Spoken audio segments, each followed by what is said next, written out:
Ahojte, ja som Kukuluk a vítajte pri dnešnom tutoriáli na spojaznenie našej mapy Slovakia Map by Capo 944.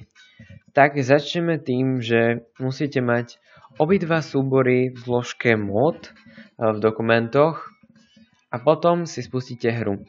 Samozrejme musíte mať aktuálnu verziu 1.2.1.1.4s alebo proste 1.2.1.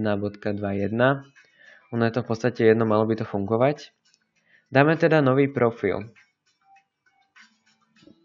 Tak,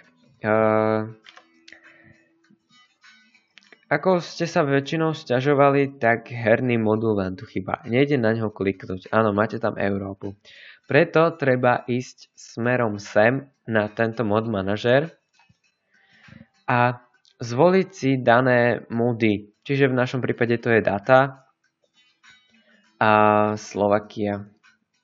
Musíte ich mať v polohe aktívne módy. Keď ich tam máte, môžete si tam pridať samozrejme aj ďalšie, ktoré sú kompatibilné. Nie, že si tam pridáte, potom to už neriešime. Keď tam máte iné módy. Dáme potvrdiť zmeny. Chvíľku to potrvá a mali by ste tam mať už na výber. Čiže dáme si Slovak. Niečo si napíšeme, dáme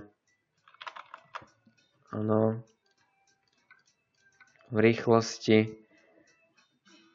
Dám si tam meno nejaké trošku kratšie, skratke, tak. Preskočíme, áno. A už by vám mala fungovať naša mapa. Pokiaľ vám padne, tak nevieme presne z akých dôvodov, preto je potrebné, aby ste nám poslali váš gamelog, ktorý sa ukladá v dokumentoch.